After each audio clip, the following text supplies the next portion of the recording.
Mulla itellä on 5-vuotias tytär. Se sanoi mulle yksi päivä, että iskä, sinä et käyttäydy niin kuin minä olen suunnitellut. Muistatko, hän alkoi ekana käyttää näitä lainausmerkkejä. Se oli niin sulosta, kun hän ei oikein tiedä, mitä ne tarkoittaa. Ja mä siis toivon, että hän ei tiedä. Mä toivon! Koska hän sanoi mulle kerran silleen, että hei iskä.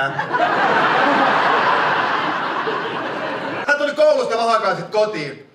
Ja se sanoi silleen, että iskä, meillä on koulussa semmonen päivä, että me saadaan toinen vanhempi mukaan pariksi tunniksi, niin eihän sulle käy. Eikö se oikeesti? Mä mietin joka päivä, että onko mä hyvä isä. Olenko minä hyvä isä? Mutta sehän on pahinta, että sen vastauksen saa tietää vasta about 20 vuoden päästä. Jos hän on onnellinen, tasapainoinen neiti, niin mä oon onnistunut, mutta jos hän asuu Kouvolassa, niin mä oon epäonnistunut. Onks täällä kouvolalaisia? Ai niin, meidän koko kuvausryhmä on Kouvolassa.